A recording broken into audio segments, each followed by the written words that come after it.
milliardaire voit une mère pauvre avec un bébé et des valises dans un parc, mais quand il découvre la vérité, il fond en larmes. Nathaniel Kine avait 36 ans et une vie qui fonctionnait comme un mécanisme bien huilé. Pas de surprise, pas d'imprévu.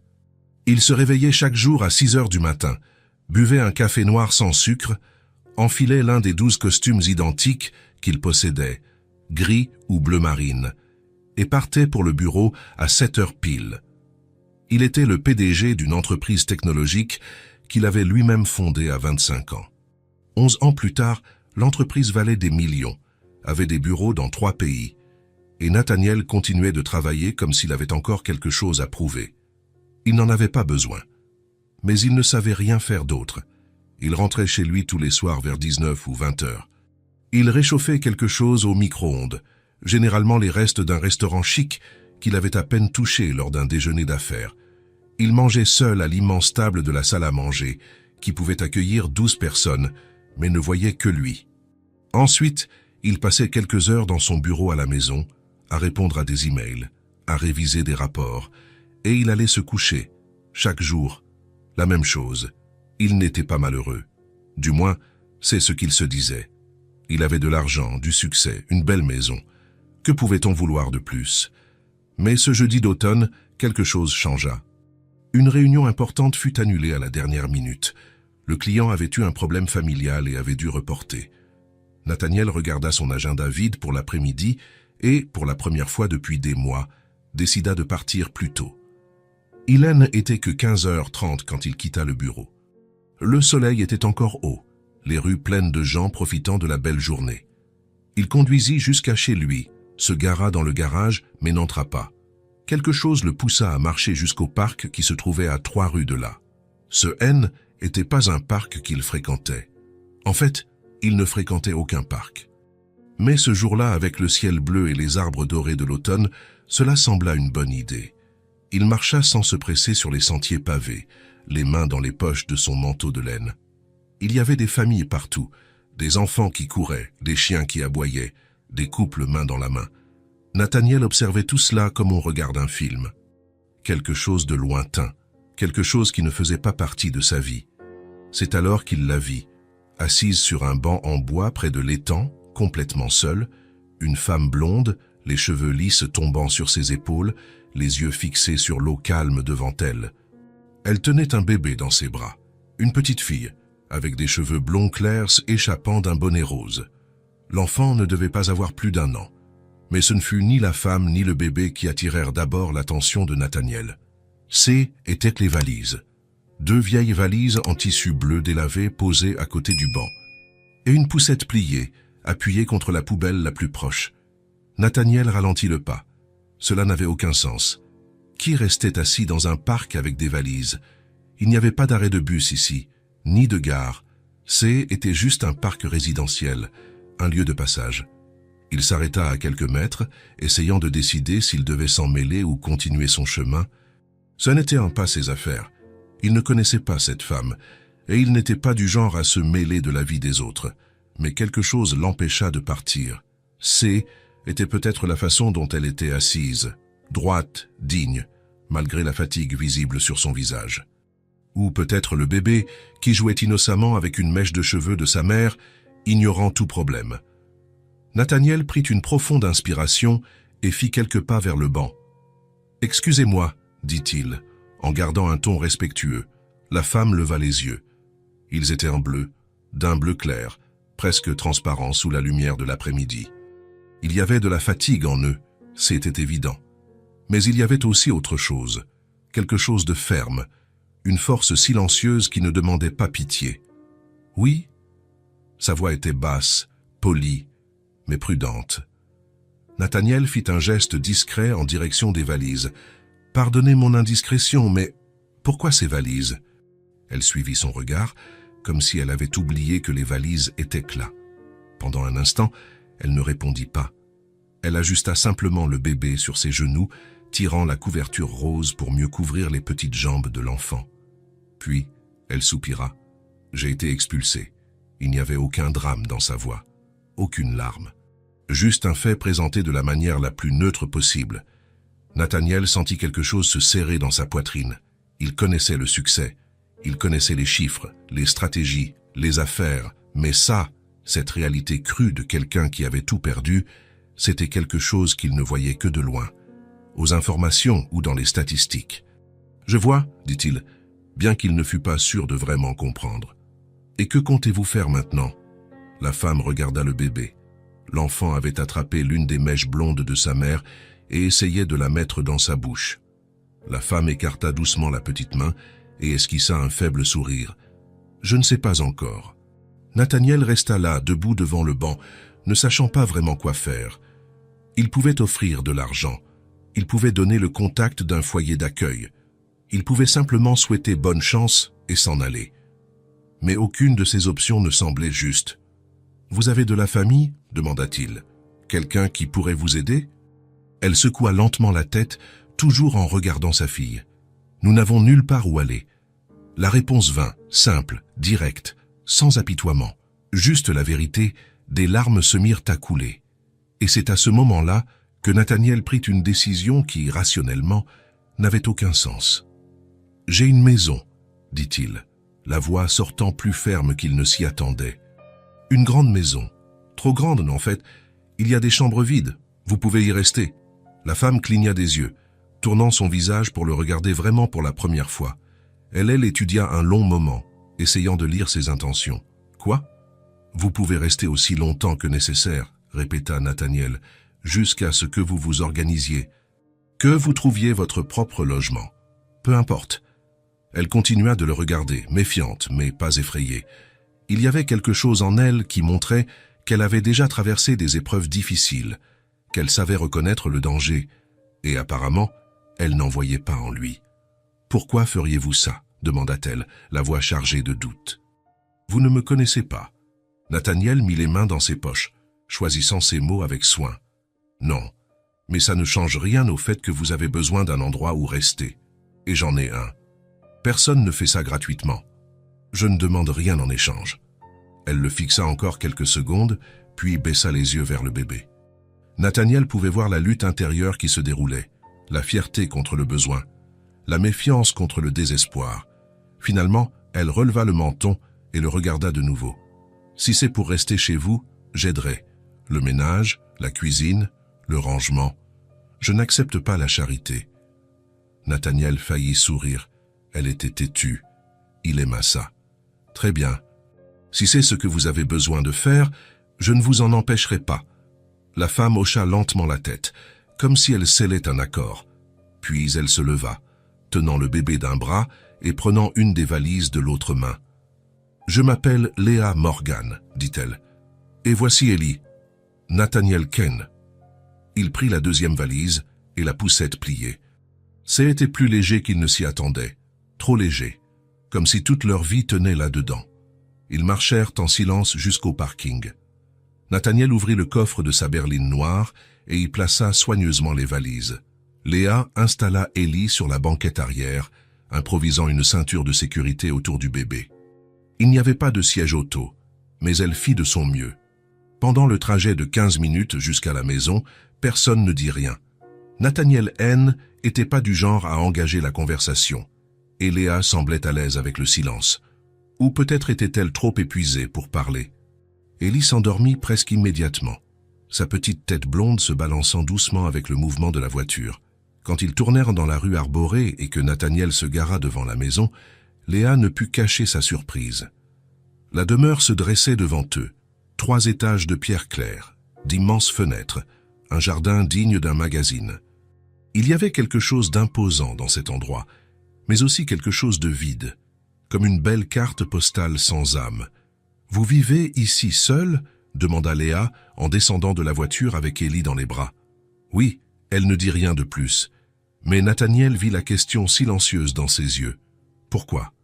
Pourquoi quelqu'un vivrait-il seul dans un endroit pareil ? Il n'avait pas de réponse. Ou plutôt, il en avait une, mais qu'il n'aimait pas admettre. À l'intérieur, la maison était encore plus silencieuse qu'elle n'en avait l'air de l'extérieur. Le parquet en bois sombre résonnait à chaque pas. Les meubles étaient modernes, minimalistes, tous dans des tons de gris et de blanc. Tout était propre, rangé, parfaitement à sa place. Mais il n'y avait pas de vie ici, pas de photos au mur, pas d'objets personnels. Aucun signe que quelqu'un vivait vraiment là. Nathaniel guida Léa jusqu'au premier étage, s'arrêtant devant une porte blanche. Voici la chambre d'Amy. Elle a sa propre salle de bain. Il ouvrit la porte, révélant une chambre spacieuse. Un lit double avec des draps blancs impeccables, une armoire encastrée, un fauteuil confortable près de la fenêtre. « Servez-vous. » Léa entra lentement, regardant autour d'elle comme si elle n'y croyait pas tout à fait. Elle toucha légèrement le bord du lit, testant sa douceur. « C'est parfait, » murmura-t-elle. « Merci. » Nathaniel laissa les valises à côté du lit. « La cuisine est en bas. Vous pouvez prendre ce que vous voulez dans le frigo. Il y a de la nourriture, du café, tout ce dont vous avez besoin. » Il fit une pause. « Ma chambre est au bout du couloir. Si vous avez besoin de quoi que ce soit, frappez. » Léa hocha la tête, tenant toujours Ellie, qui s'était réveillée et regardait curieusement la nouvelle chambre. « Nathaniel » elle hésita. « Pourquoi faites-vous ça ?» C'était la deuxième fois qu'elle posait la question. Et pour la deuxième fois, Nathaniel n'avait pas de réponse qui ait un sens rationnel. « Parce que personne ne devrait passer la nuit sur un banc de parc, » dit-il simplement. « Et parce que je peux aider. » Léa ne répondit pas, mais quelque chose sur son visage changea. La méfiance laissa place à quelque chose de plus doux. De la gratitude, peut-être, ou simplement le soulagement de ne plus avoir à feindre la force pendant un certain temps. Nathaniel quitta la chambre et descendit les escaliers. Il alla directement au bureau du rez-de-chaussée et essaya de se concentrer sur les rapports qu'il devait réviser. Mais son esprit revenait sans cesse à la chambre à l'étage, à la femme blonde et au bébé qui était maintenant sous son toit. Qu'est-ce qu'il venait de faire? Faire entrer deux inconnus chez lui n'était pas quelque chose qu'il ferait normalement. Ce n'était pas quelque chose que quiconque ferait normalement, mais quelque chose dans cette situation l'avait touché. Quelque chose dans la façon dont Léa tenait sa fille, la protégeant même quand elle-même n'avait rien. Quelque chose dans la dignité silencieuse avec laquelle elle affrontait sa propre ruine. Nathaniel secoua la tête et essaya de se remettre au travail. 2 heures plus tard, il sentit l'odeur de la nourriture, de la vraie nourriture. Pas ces plats sophistiqués et sans saveur qu'il mangeait dans des restaurants chics, pas les repas surgelés qu'il réchauffait au micro-ondes. Était quelque chose de fait maison, de l'ail qui revenait, de la tomate, des épices qu'il ne savait même pas avoir dans sa cuisine.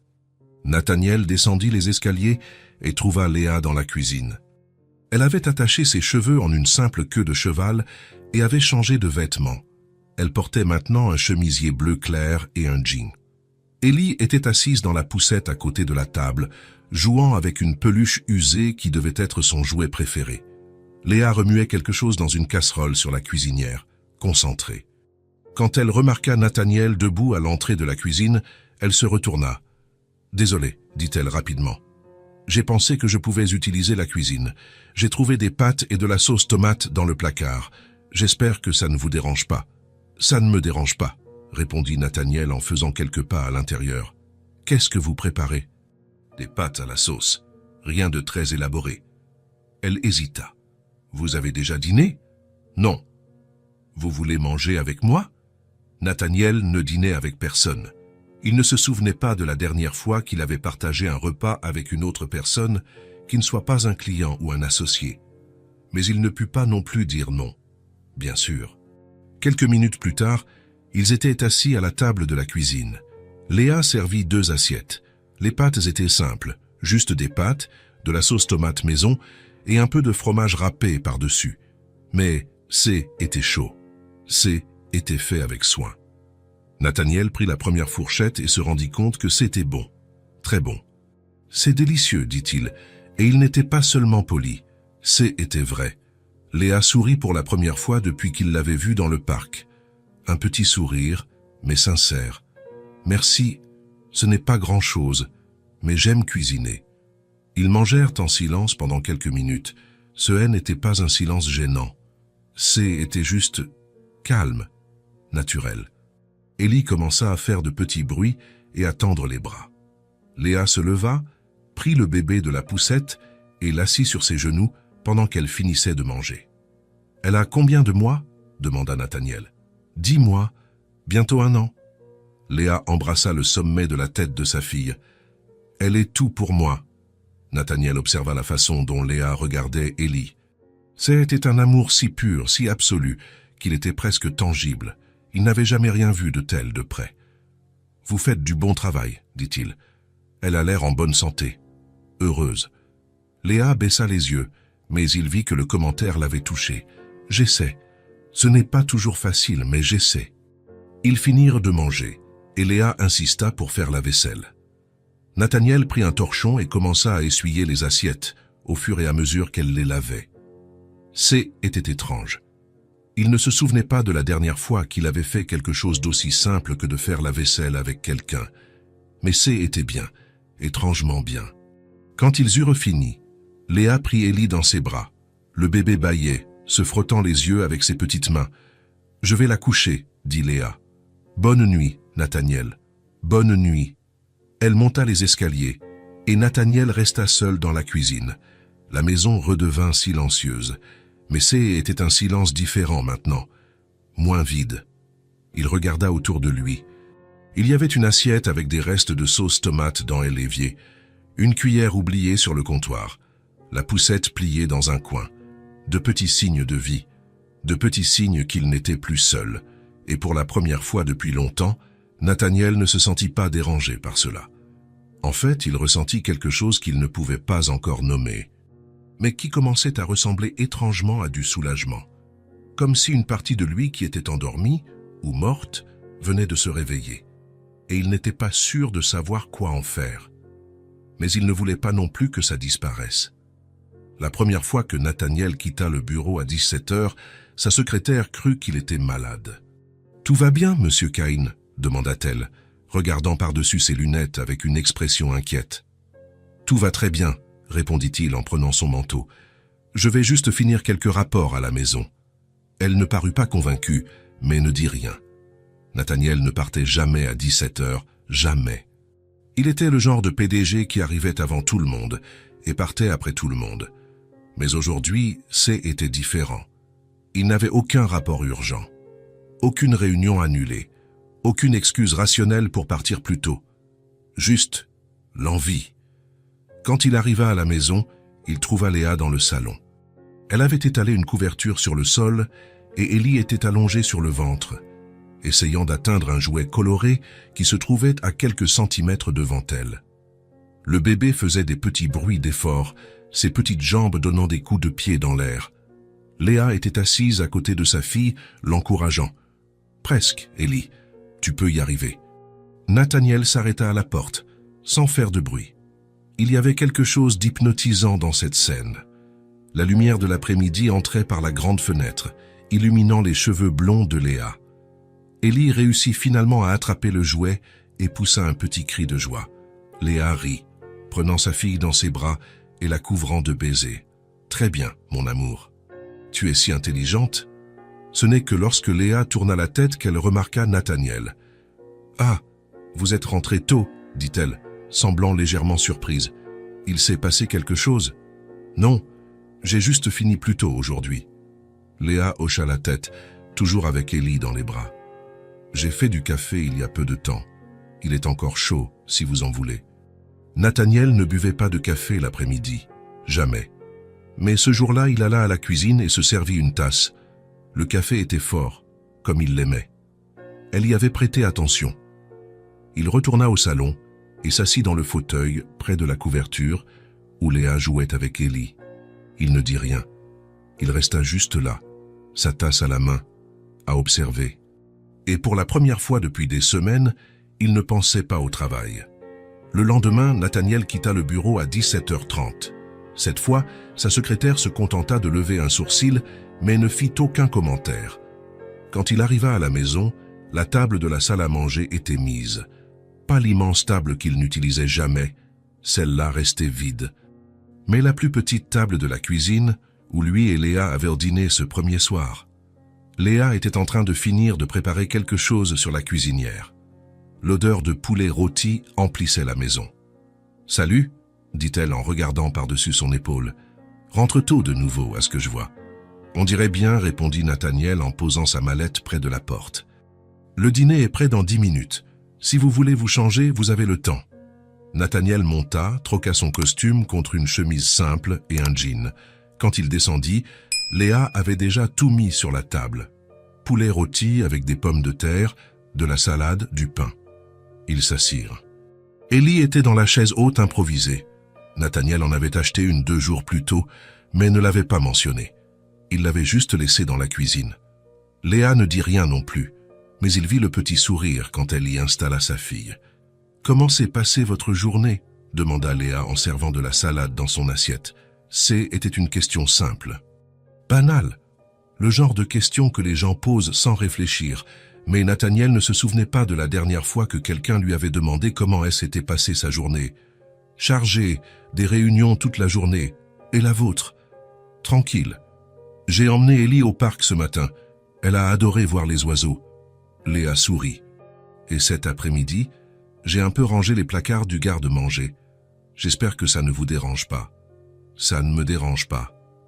Ils mangèrent en parlant de petites choses, rien d'important, rien de profond. Juste le genre de conversation que 2 personnes qui vivent ensemble auraient. Mais pour Nathaniel, tout était nouveau.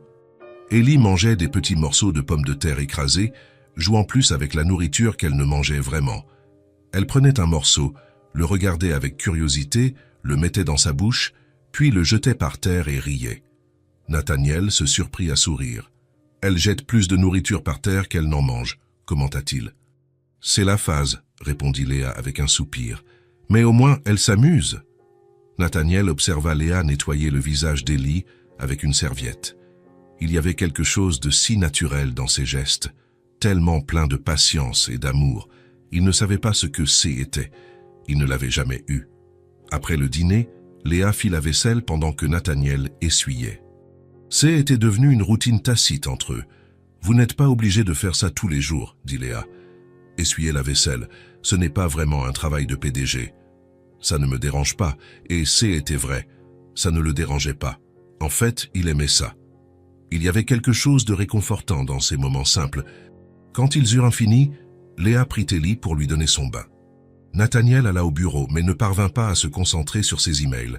Il continuait d'entendre les bruits venant de l'étage.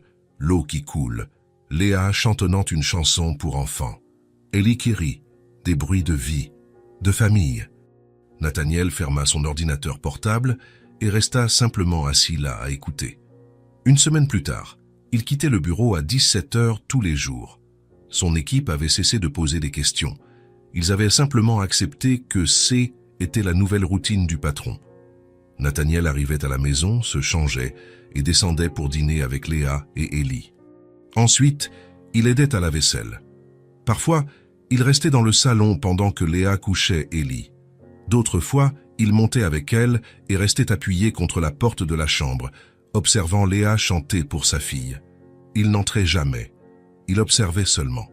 Et il ressentait. Il ressentait quelque chose qu'il ne savait pas nommer. Quelque chose de chaud et de étrange dans sa poitrine.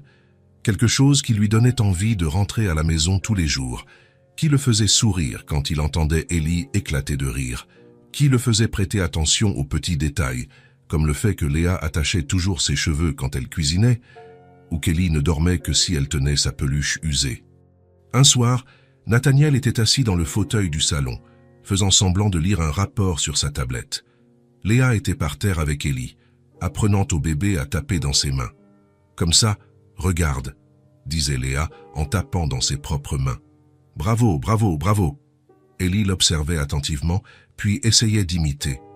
Ses petites mains se joignirent de manière désordonnée, mais elle réussit à faire le mouvement. Et quand elle entendit le son, ses yeux bleus écarquillèrent de surprise. Léa applaudit, radieuse. « C'est ça! Tu as réussi !» Ellie tapa de nouveau dans ses mains, en riant maintenant. Léa la serra dans ses bras, la couvrant de baisers. Nathaniel se rendit compte qu'il souriait. Pas un sourire poli ou professionnel. Un vrai sourire. Léa le regarda. « Vous avez vu ça ?» Elle a appris à taper dans ses mains. « J'ai vu, » répondit Nathaniel. « Elle est intelligente. »« Très intelligente, » acquiesça Léa, fière. À ce moment-là, avec la douce lumière du salon, avec le son des rires d'Élie, avec Léa lui souriant comme s'il faisait partie de tout cela, Nathaniel ressentit quelque chose qu'il ne pouvait pas expliquer. Ce n'était pas seulement du réconfort. Ce n'était pas seulement de la compagnie. C'était un sentiment d'appartenance. Pour la première fois de sa vie, il sentait qu'il appartenait à un endroit. Que cette maison n'était plus seulement une structure vide où il dormait. Était un foyer, et Léa et Élie en faisaient partie. Elles en étaient à la raison. Il ne savait pas quand était arrivé. Il ne pouvait pas indiquer le moment exact. Mais quelque part entre les dîners partagés et les silences confortables, entre les rires d'Élie et les sourires discrets de Léa, quelque chose avait changé. La maison avait pris vie. Et Nathaniel avait réalisé, avec un mélange de joie et de peur, qu'il ne pouvait plus imaginer cet endroit sans elle. Il ne voulait pas retourner au silence. Il ne voulait pas retourner aux dîners solitaires et aux nuits vides. Il voulait ça. Il les voulait, elle, mais il ne savait pas comment le dire. Il ne savait pas s'il le devait. Alors il continua simplement à rentrer à la maison tous les jours à 17 heures, à s'asseoir à table avec elle, à observer, à ressentir et à espérer que cela durerait pour toujours. Même en sachant que rien ne dure éternellement. Même en sachant qu'à un moment donné, Léa trouverait son propre logement et qu'elle partirait. Mais pour l'instant, elles étaient là. Et pour l'instant, était suffisant. Cela faisait 3 semaines que Léa et Élie vivaient dans la maison. 3 semaines de dîners partagés, de silence confortable et d'une routine qui s'était formée naturellement entre eux. Nathaniel avait cessé de trouver ça étrange, cessé de se demander s'il avait fait le bon choix. Maintenant, quand il arrivait à la maison et entendait les bruits venant de la cuisine ou du salon, il ne ressentait que du soulagement. Ce vendredi soir-là, il arriva plus tôt que d'habitude. Il n'était que 16h30 quand il se gara dans le garage. À l'intérieur de la maison, il trouva Léa assise par terre dans le salon, entourée de papiers éparpillés. Élie était sur le tapis à côté d'elle, jouant avec des cubes de construction que Nathaniel avait achetés pendant la semaine. Encore une chose qu'il avait simplement ramenée à la maison sans prévenir. Léa leva les yeux quand elle l'entendit entrer. Il y avait quelque chose de différent sur son visage, une tension qu'il n'avait pas vue auparavant. « Salut !» dit-elle en essayant de sourire. Mais le sourire n'atteignit pas ses yeux. « Tout va bien ?» demanda Nathaniel en posant sa mallette près de la porte. « Oui, juste en train de trier des choses. » Elle fit un geste vague vers les papiers autour d'elle. Nathaniel fit quelques pas dans le salon. Il pouvait maintenant voir ce qu'étaient ces papiers, des factures impayées, des avis de recouvrement, des lettres d'avocat. Beaucoup de lettres. Léa remarqua qu'il voyait et commença rapidement à tout rassembler. Désolé pour le désordre. J'essayais juste de comprendre combien... Elle s'arrêta au milieu de la phrase, la voix tremblante. Puis elle secoua la tête et continua de rassembler les papiers en silence.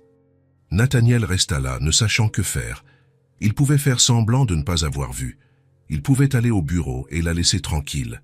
Il pouvait maintenir cette distance polie qu'ils avaient gardée jusqu'à présent. Il ne posait pas de questions sur son passé, et elle n'en posait pas sur le sien. Mais quelque chose à ce moment-là l'empêcha de partir. Il s'assit sur le canapé, à quelques mètres de là où elle était par terre. « C'est combien ?» demanda-t-il doucement. Léa arrêta de ramasser les papiers. Elle resta immobile un instant, le dos tourné vers lui. « Ce n'est pas votre problème, » dit-elle, la voix ferme mais pas impolie. « Je sais, mais je demande quand même. » Léa tourna la tête, le regardant par-dessus son épaule. Il y avait quelque chose de vulnérable dans ce regard, quelque chose qu'elle essayait de cacher, mais n'y parvenait pas complètement. « Pourquoi ?» demanda-t-elle. « Pourquoi ça vous intéresse ?» Nathaniel n'avait pas de réponse toute faite, alors il dit la vérité. « Parce que vous vivez ici. Et parce que je peux aider si c'est le cas. » Léa resta silencieuse un long moment, puis elle poussa un long soupir fatigué. Elle rassembla tous les papiers, les organisa en une pile désordonnée et s'assit par terre, le dos appuyé contre le fauteuil. « Ce sont des dettes, » dit-elle en regardant Élie plutôt que lui. « Plein de dettes que je n'ai pas faites. Mais qui sont à mon nom ?» Nathaniel attendit. Il ne la pressa pas. Il resta juste là, à écouter. Léa passa une main dans ses cheveux, glissant quelques mèches derrière son oreille. « J'y étais mariée, commença-t-elle, la voix basse mais ferme. Le père d'Ellie. On s'est mariés jeunes. J'avais 22 ans. Je pensais prendre la bonne décision. Que je construisais une famille. Elle fit une pause, regardant ses propres mains. Au début, c'était bien. Il travaillait, je travaillais. On avait des projets. Mais quand je suis tombée enceinte, les choses ont commencé à changer. Il est devenu plus absent, plus distant. Il disait qu'il travaillait beaucoup, qu'il était stressé. Nathaniel vit la douleur dans ses yeux. Mais il vit aussi de la force. Elle ne se plaignait pas. Elle racontait simplement les faits. Après la naissance d'Ellie, ça a empiré. Il disparaissait pendant des jours, ne répondait pas aux appels. Quand il revenait, il disait qu'il était en voyage d'affaires. J'y ai cru pendant un certain temps, jusqu'à ce que ce ne soit plus possible d'y croire. Léa regarda Ellie, qui empilait des cubes avec la concentration sérieuse d'un jeune enfant. Quand elle avait 5 mois, il a tout simplement disparu.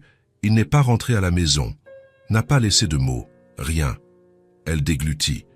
Et puis les factures ont commencé à arriver. Des prêts qu'il avait contractés à mon nom, des cartes de crédit dont j'ignorais l'existence, des dettes auprès d'usuriers. Nathaniel sentit la colère monter en lui, pas contre elle, contre celui qui lui avait fait ça. « Vous avez essayé de le retrouver ?» « J'ai essayé, mais il a vraiment disparu. Sa famille a dit qu'il ne savait pas où il était. Ses amis non plus. Soit il mentait, soit il a vraiment disparu. » Léa haussa les épaules, mais il n'y avait aucune indifférence dans son geste, juste de la résignation.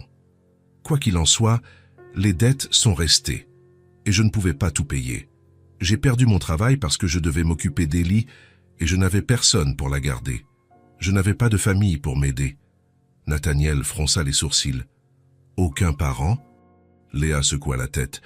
Je n'ai plus personne. Il ne me reste plus de famille. La phrase tomba lourdement dans le silence du salon. Nathaniel essaya d'imaginer ce que était, être complètement seul, avec un bébé, sans personne. Il avait de l'argent, du succès, une immense maison, mais il était aussi seul. Il l'avait toujours été. La différence, c'est qu'il l'avait choisi. Léa, non. J'ai essayé de garder l'appartement aussi longtemps que j'ai pu, continua-t-elle. Mais sans emploi, sans aide, ça n'a pas marché. J'ai été expulsée. J'ai pris ce qui pouvait tenir dans 2 valises et je suis allée au parc parce que je n'avais nulle part ailleurs où aller. Elle regarda Nathaniel pour la première fois depuis qu'elle avait commencé à parler. Et puis vous êtes apparu. Nathaniel soutint son regard. Il y avait de la gratitude là, mais aussi de la fierté. Elle ne demandait pas pitié. Elle racontait simplement son histoire. « Je ne raconte ça à personne, » dit Léa. « Non pas parce que j'ai honte, mais parce que les gens jugent. Ils pensent que j'ai été stupide, que j'aurais dû m'en rendre compte. » Elle eut un sourire amer. « Et peut-être que je l'ai été, mais je l'aimais, et je pensais qu'il m'aimait aussi. »« Vous n'avez pas été stupide, » dit Nathaniel, la voix sortant plus ferme qu'il ne l'avait prévu. « Vous avez fait confiance, et il vous a trahi. Ça ne fait pas de vous quelqu'un de stupide, ça fait de lui un lâche. » Léa cligna des yeux, surprise par l'intensité de sa voix, puis elle baissa les yeux, mais il vit le petit sourire qu'elle essaya de cacher. « Merci, » murmura-t-elle. Ils restèrent silencieux un moment. Ellie avait fait tomber les cubes et riait du bruit qu'ils avaient fait en tombant. « Combien devez-vous » demanda Nathaniel. Léa hésita. « Nathaniel, je ne vous ai pas raconté ça pour vous demander de l'argent. J'ai juste... je sais, mais je demande quand même. » Elle soupira, prenant la pile de papier. « Environ 28 000, peut-être plus. Il y a des intérêts que je ne sais même pas calculer. » Nathaniel hocha la tête. Pour lui, ça était une somme qui ne signifiait rien. Moins que ce qu'il dépensait en un mois. Mais pour Léa, cela devait ressembler à une montagne infranchissable. « D'accord, dit-il. « D'accord quoi ? Juste, d'accord. Vous n'avez pas à porter ça toute seule. » Léa le fixa, confuse. Mais Nathaniel n'en dit pas plus. Pas encore. Il devait d'abord digérer ce qu'il venait d'entendre. Léa se leva, prenant Ellie dans ses bras. « Je vais préparer le dîner, » dit-elle, changeant de sujet. « Aujourd'hui, c'est pâtes. Ellie adore. » Nathaniel se contenta de hocher la tête. Il resta assis sur le canapé, même après qu'elle fût partie à la cuisine, en train de réfléchir. Léa n'était pas ce qu'il avait imaginé cette première fois au parc. Elle n'était pas seulement une femme en difficulté.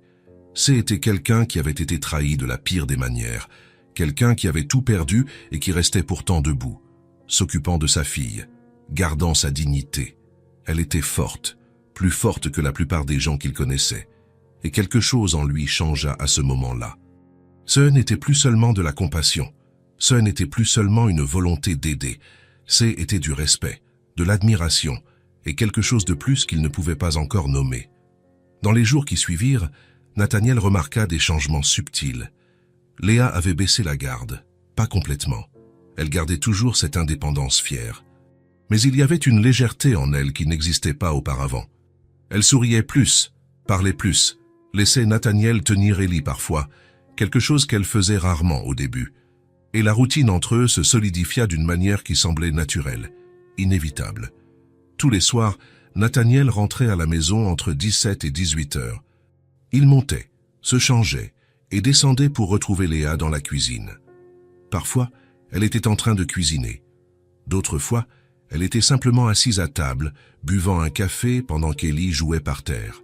Ils dînaient ensemble, toujours. Des plats simples, pâtes, poulet rôti, soupe, sandwich, rien de élaboré, mais toujours fait avec soin. Ils parlaient de leur journée, de petites choses. Léa racontait les bêtises d'Ellie. Nathaniel parlait de réunions ennuyeuses et d'emails sans fin. Et il y avait les silences, de bons silences. Des silences où ils n'avaient pas besoin de combler l'espace avec des mots. Le simple fait d'être là ensemble suffisait. Nathaniel remarquait les détails. Comment Léa laissait toujours du café prêt quand il arrivait. Comment elle se souvenait toujours qu'il n'aimait pas les poivrons. Comment elle pliait les serviettes d'une manière spécifique parce qu'elle avait remarqué que était ainsi qu'il préférait. Et il commença à faire de même. Il apportait les fruits qu'Ellie aimait. Il achetait ce jus de fruits spécifique que Léa buvait chaque matin. Il laissait des chocolats sur le comptoir de la cuisine parce qu'il avait vu qu'elle en mangeait un petit morceau chaque soir après avoir couché Ellie. De petites choses, mais qui signifiaient de l'attention, du soin. Un soir, Nathaniel aidait Léa avec la vaisselle quand elle s'arrêta soudainement, les mains encore dans l'évier rempli de mousse. « Je peux vous poser une question ?» dit-elle, sans le regarder. « Bien sûr. Pourquoi vivez-vous seul dans cette immense maison ?» Nathaniel arrêta d'essuyer l'assiette qu'il tenait. C'était une question qu'il avait évitée pendant des semaines. Une question à laquelle il n'aimait pas répondre. « Parce que je l'ai acheté en pensant à l'avenir, » dit-il finalement. « Je pensais qu'un jour j'aurais une famille, mais ce n'est pas arrivé. Pourquoi ?» Nathaniel hésita. « Parce que j'ai passé tellement de temps à construire mon entreprise que j'ai oublié de construire quoi que ce soit d'autre. » Léa le regarda de côté, attendant qu'il continue. Mais il ne continua pas, et elle n'insista pas. C'était comme ça entre eux, du respect, de l'espace, mais aussi de la présence. Un autre jour, Nathaniel travaillait dans son bureau à la maison quand il entendit Ellie pleurer à l'étage. C'était un cri fort, aigu, de douleur ou de peur. Il monta les escaliers 4 à 4 et trouva Léa tenant Ellie, qui pleurait inconsolablement. Elle s'est cognée le front contre le coin du lit, expliqua Léa, la voix tendue. Ce haine n'était pas fort, mais ça l'a effrayée. Nathaniel s'approcha. Il y avait une petite marque rouge sur le front d'Ellie, mais rien de grave. « Elle va bien ?» demanda-t-il. « Oui. Elle a juste eu peur. » Léa berçait le bébé embrassant le sommet de sa tête. « Chut, mon amour. Tout va bien. Maman est là. » Nathaniel resta là, à la porte de la chambre. Il n'essaya pas d'aider. Il n'essaya pas de dire quoi faire. Il resta simplement. Léa le regarda et lui fit un petit sourire à travers ses propres larmes. Elle pleurait aussi, réalisa Nathaniel. « Désolé, dit-elle. Je suis toujours comme ça quand elle se blesse, même quand c'est une bêtise. Vous n'avez pas à vous excuser. » Ils restèrent là, tous les trois, jusqu'à ce qu'Ellie se calme, et quand le bébé arrêta enfin de pleurer et commença à bâiller, Léa la déposa dans son berceau improvisé, un couffin qui se trouvait à côté du lit. En sortant de la chambre, Léa toucha le bras de Nathaniel. « Merci d'être resté, dit-elle doucement. Je sais que vous n'avez rien fait, mais ça a aidé, juste d'être là. » Nathaniel hocha la tête, ne sachant que dire, mais il comprit ce qu'elle voulait dire, parce qu'il ressentait la même chose. Parfois, la chose la plus importante n'était pas de faire. Serre était simplement de rester. Et il restait. Chaque jour un peu plus, non pas par obligation, non pas par charité, mais parce que, quelque part entre les dîners silencieux et les rires d'Ellie, entre les histoires partagées et les moments de vulnérabilité, il avait commencé à s'attacher, vraiment, à Léa, à Ellie, à toutes les deux, et ça l'effrayait. Parce qu'il ne savait pas comment gérer ça. Il ne savait pas comment s'attacher sans se perdre, comment prendre soin sans étouffer, comment aimer sans avoir peur de perdre. Mais il ne pouvait pas non plus s'arrêter. Alors, il continua simplement, en rentrant à la maison tous les jours, en s'asseyant à table avec elle, en écoutant, en observant, en restant, et en espérant que, d'une manière ou d'une autre, cela suffirait.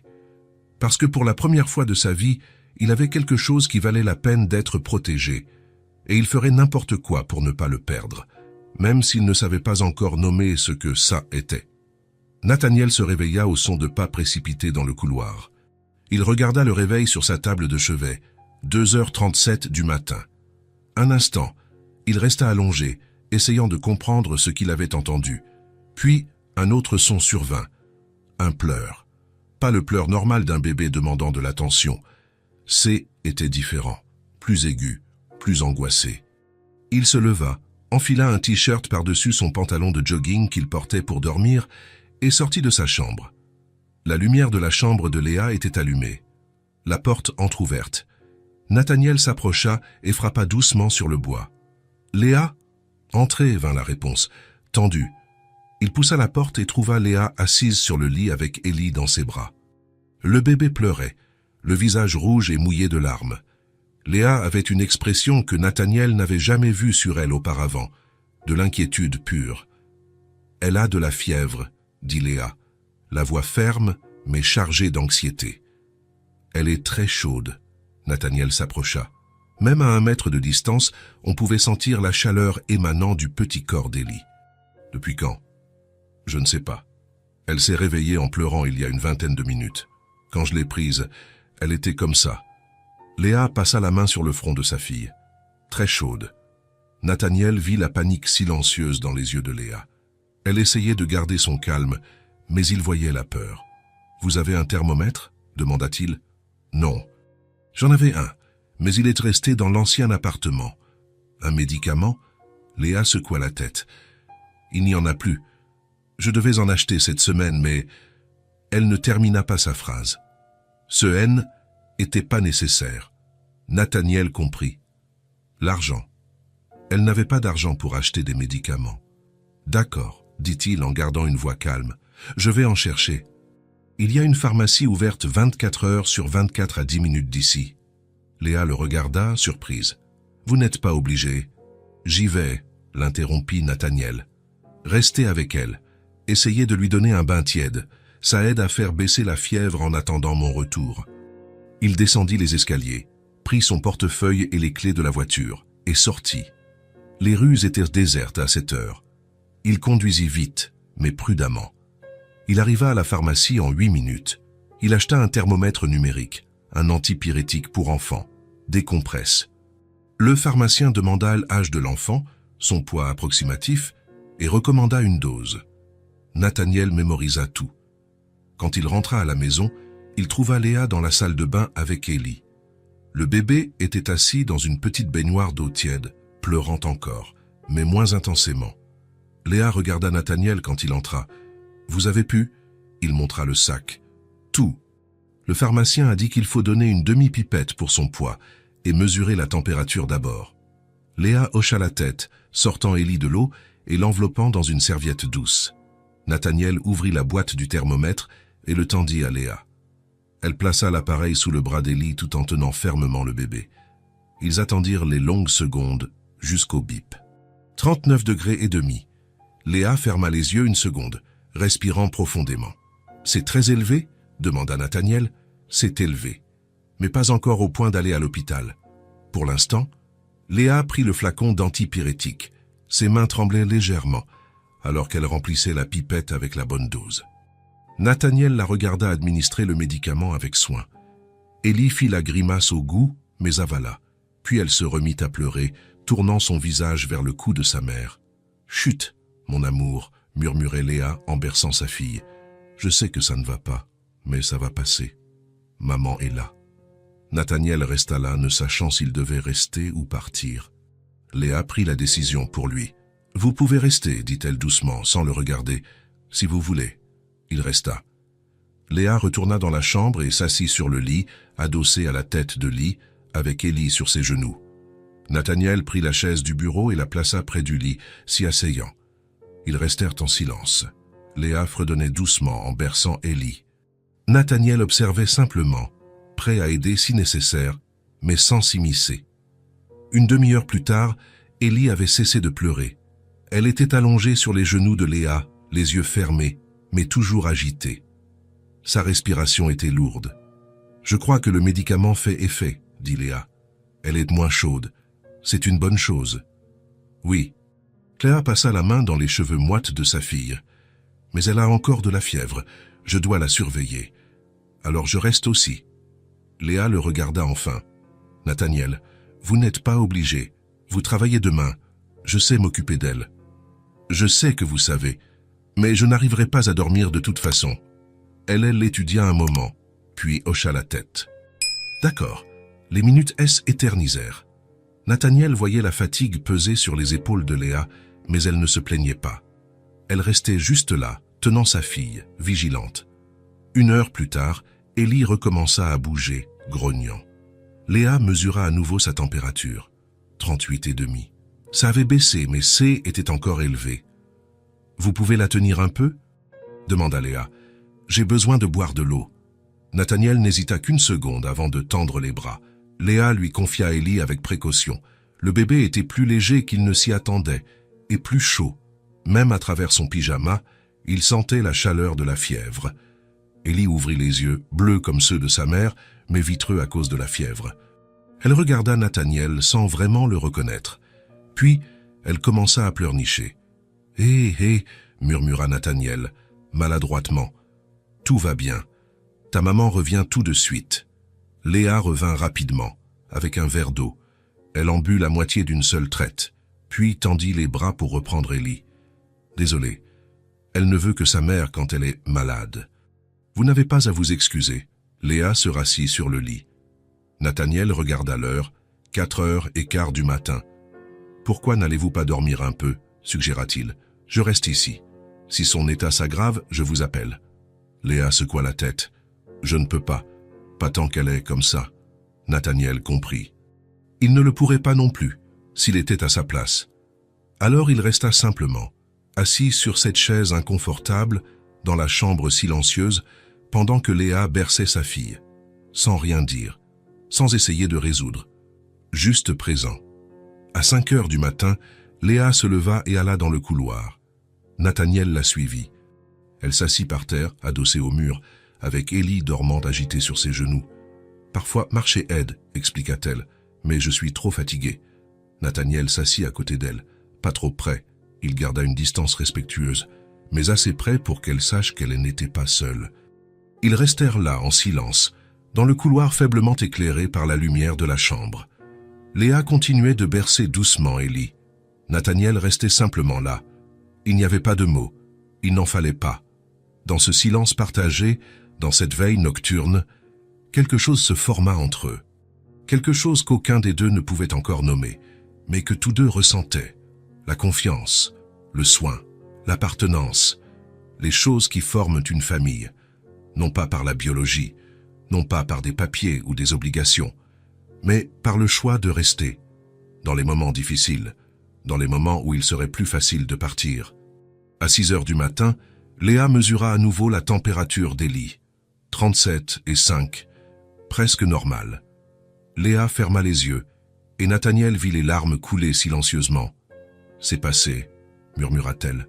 « Elle va mieux. » Nathaniel sentit quelque chose se serrer dans sa poitrine, du soulagement, un pur soulagement. « Vous voulez essayer de la mettre au lit ?» Léa hocha la tête. Ils se levèrent, et Léa ramena Élie dans la chambre. Elle coucha le bébé dans le couffin, la couvrant d'un drap léger. Élie se retourna, mais ne se réveilla pas. Léa resta là, à regarder sa fille dormir. Nathaniel se tenait à côté d'elle. « Merci, » dit Léa, la voix rauque de fatigue. « D, être resté. D, être allé chercher le médicament. Pour tout. Vous n'avez pas à me remercier. » Elle tourna son visage pour le regarder. Il y avait quelque chose de différent dans ses yeux. Quelque chose de plus profond que de la gratitude. « Si, j'en ai besoin. » Elle fit une pause. « Je n'ai jamais eu personne qui reste. Qui simplement reste, sans rien attendre, sans rien demander en retour. » Nathaniel ne sut que répondre. Il se contenta de hocher la tête. Léa toucha son bras, un contact léger et bref. « Allez dormir un peu. Vous travaillez dans peu de temps. Et vous ? » ?»« Moi aussi. Mais je vais rester encore un peu à la regarder. » Nathaniel quitta la chambre, mais n'alla pas se coucher. Il descendit à la cuisine, prépara un café fort et resta assis à table pendant que le soleil se levait lentement par la fenêtre. Il pensa à la nuit. À quel point il avait été naturel de être là. Comment il n'avait pas hésité une seconde avant de sortir au milieu de la nuit pour chercher des médicaments. Comment il était resté des heures assis dans ce couloir, en silence, juste parce que Léa avait besoin que quelqu'un soit là, et il réalisa, avec une clarté presque effrayante, qu'il le referait. Il ferait n'importe quoi. Pour elle, 2 jours plus tard, Ellie était complètement rétablie. Nathaniel rentra à la maison et trouva Léa dans la cuisine, avec Ellie dans sa chaise haute à côté. Le bébé tapait dans ses mains et riait, de retour à la normale, et il y avait une odeur dans l'air, douce, chaude, de gâteau. « Qu'est-ce que c'est ?» demanda Nathaniel en posant sa mallette. Léa se retourna en souriant, un grand sourire sincère. Le premier que Nathaniel voyait depuis la nuit de la fièvre, gâteau au chocolat, pour fêter ça. « Fêter quoi ? Kelly va bien. Et... » Elle hésita. « Pour vous remercier. Pour tout. » Nathaniel s'approcha. Le gâteau refroidissait sur le comptoir. Ce n'était rien d'élaboré. Juste un gâteau simple avec un glaçage au chocolat. Mais il était fait avec soin. Avec affection. Vous n'aviez pas à le faire. Je sais, mais je le voulais. Ils dînèrent ensemble, comme toujours. Pâtes à la sauce, salade simple. Ellie mangeait des petits morceaux de pâte avec les mains, en faisant des saletés. Mais il y avait quelque chose de différent ce soir-là, une légèreté, un soulagement partagé. Quand ils eurent fini, Léa coupa 3 parts de gâteau. Une pour elle, une pour Nathaniel et un tout petit morceau pour Ellie, juste pour qu'elle goûte. Nathaniel prit la première bouchée et ferma les yeux. C'est incroyable. Vraiment ? Léa parut sincèrement surprise. Ça fait longtemps que je n'ai pas fait de gâteau. Je pensais qu'il risquait d'être raté. Il est parfait. Ils mangèrent dans un silence confortable. Ellie lécha le glaçage de son morceau et fit une drôle de tête, provoquant le rire des deux. Nathaniel observa Léa. Elle souriait, les yeux brillants, en nettoyant le visage plein de chocolat de sa fille. Il y avait quelque chose de si naturel dans ce moment, de si juste, et il ressentit 2 choses en même temps. La paix, une paix profonde qu'il n'avait jamais ressentie auparavant, comme si toutes les pièces de sa vie étaient enfin emboîtées, et la peur, une peur aussi grande que la paix, parce qu'il savait ce que cela signifiait. Il s'attachait, pas seulement à elle, mais à ça, à cette vie, à ces moments simples de dîner partagé, de gâteaux faits maison et de rires de bébé. Il s'attachait à l'idée de famille, de ne plus être seul, d'avoir quelqu'un qui l'attendait quand il rentrait à la maison, d'avoir quelqu'un pour qui s'inquiéter en dehors de lui-même. Et ça l'effrayait, parce que l'attachement signifiait la vulnérabilité. Cela signifiait qu'il avait quelque chose à perdre. Et Nathaniel ne savait pas gérer les pertes. « Est-ce que ça va ?» La voix de Léa le ramena à la réalité. Il cligna des yeux, réalisant qu'il était resté immobile, la fourchette suspendue en l'air. « Oui, je réfléchissais, c'est tout. » « À quoi ?» Nathaniel la regarda. Cette femme qui était apparue dans sa vie de manière si inattendue, qui avait apporté de la lumière dans cette maison vide, qui lui avait montré ce que signifiait ne pas être seul. « À quel point les choses ont changé, dit-il honnêtement. À quel point tout est différent maintenant. » Léa soutint son regard et quelque chose passa entre eux, une compréhension silencieuse. « Différent, c'est bien ?» demanda-t-elle doucement. Nathaniel ne répondit pas immédiatement. Parce que la réponse était complexe. Oui, C était bien, mieux que tout ce qu'il avait eu auparavant. Mais C était aussi effrayant. Oui, dit-il finalement. Différent, c'est très bien. Léa sourit, et Nathaniel sentit à nouveau ce serrement dans sa poitrine. Je m'attache, pensa-t-il, et ça me fait peur. Mais même avec la peur, même avec l'incertitude, il ne pouvait pas imaginer faire marche arrière. Il ne pouvait pas imaginer cette maison sans Léa et Ellie.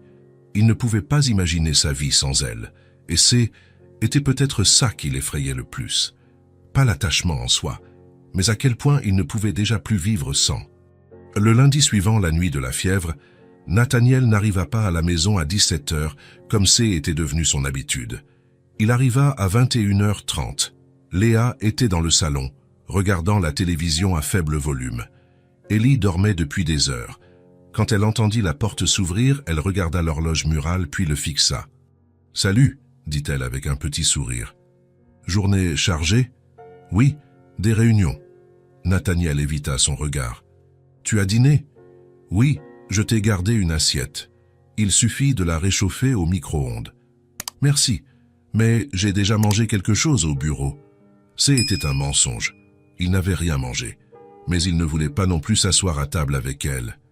Pas ce soir-là. Léa hocha la tête, reportant son attention sur la télévision. Nathaniel monta directement dans sa chambre. Le mardi, la même chose se produisit. Il arriva à 22h, dit qu'il avait beaucoup de travail. Monta sans dîner. Le mercredi, ce fut pire. 23h45. La maison était complètement sombre et silencieuse quand il entra. Le jeudi, minuit 20. Et le vendredi. Quand Nathaniel arriva enfin à la maison à 1h du matin, il trouva Léa assise sur le canapé du salon. La lumière de la lampe allumée à côté d'elle, elle ne regardait rien. Elle était juste assise, à attendre. « Léa, » dit-il, surpris. « Pourquoi es-tu réveillée ?»« Parce que nous devons parler. » Quelque chose dans son ton fit arrêter Nathaniel. Il n'y avait pas de colère, ni d'accusation, juste une fermeté calme qu'il connaissait. Elle désigna le fauteuil en face du canapé. « Assieds-toi. » Nathaniel hésita, puis s'assit. Il posa sa mallette par terre à côté de lui. Il attendit. Léa resta silencieuse un moment, comme si elle choisissait ses mots. « Tu nous évites, » dit-elle finalement. « Pas du tout. J'ai juste été occupée. » « Nathaniel. » Elle l'interrompit, mais gentiment. « Ne mens pas. Tu as passé des semaines à rentrer tôt tous les jours. Et soudain, en une semaine, tu ne rentres pas une seule fois avant minuit. Ce n'est pas le travail. C'est un choix. » Nathaniel baissa les yeux. Elle avait raison. Bien sûr qu'elle avait raison. « J'ai juste besoin d'espace, » dit-il, la voix sortant plus rauque qu'il ne l'avait prévu. « D'espace par rapport à quoi ?» Il ne répondit pas, parce qu'il ne savait pas comment l'expliquer. Il ne savait pas comment dire qu'il fuyait son propre bonheur. Que chaque fois qu'il voyait Léa sourire, ou Ellie rire, ou les trois dîner ensemble à cette table, il ressentait ce serrement dans la poitrine qui était moitié paix et moitié panique. Léa soupira. « D'accord, je comprends. » Elle se leva. « Peut-être que nous sommes restés trop longtemps. » Nathaniel leva brusquement la tête. « Quoi ? » « Nous avons envahi ta vie, Nathaniel. Ta maison, ta routine. Je sais que tu as offert ton aide, et j'en suis reconnaissante. Mais il est peut-être temps pour nous de partir, de te laisser retrouver ta vie normale. Ce n'est pas ça. Si, c'est ça. » Sa voix restait calme, mais il y avait de la douleur, une douleur silencieuse. « Tu prends tes distances parce que tu veux que nous partions. Mais c'est difficile de le dire directement. Alors tu attends que je le comprenne par moi-même. Léa, non. Ce n'est pas grave. » Elle esquissa un faible sourire. « Je comprends. Nous sommes restés plus longtemps que nous n'aurions dû. Je vais commencer à chercher un endroit. Peut-être que dans 2 semaines, nous quitterons ta maison. » Elle monta les escaliers avant que Nathaniel ne puisse répondre. Il resta assis là, seul dans le salon, avec le silence pesant sur lui. Ce N n'était pas ce qu'il voulait. Absolument pas. Mais il ne savait pas non plus ce qu'il voulait, ou plutôt, il le savait. Et c'est ça qui l'effrayait. Le samedi matin, Nathaniel se réveilla tôt. Il n'était que 7h. Il descendit pour faire du café et trouva Léa déjà dans la cuisine. Elle préparait des crêpes. Ellie, dans sa chaise haute, mangeant des morceaux de banane. « Bonjour, dit Léa, sans le regarder. « Bonjour. » L'ambiance était différente, tendue, polie, mais distante. Nathaniel se servit un café et s'assit à table. Léa posa une assiette de crêpes devant lui, mais ne s'assit pas avec lui. Elle resta simplement près de l'évier, à faire la vaisselle. Ils ne parlèrent pas. Après le café, Léa prit Élie et monta. Nathaniel entendit la porte de la chambre se fermer. Il passa la journée dans son bureau à la maison, essayant de travailler. Mais il ne parvenait pas à se concentrer. Il continuait d'entendre des bruits venant de l'étage, des pas, des tiroirs qui s'ouvrent et se ferment.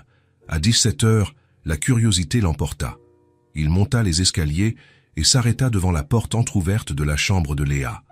Et il vit les valises, les deux mêmes valises bleues délavées qu'elle avait au parc ce premier jour, maintenant ouvertes sur le lit, en train d'être remplies de vêtements soigneusement pliés.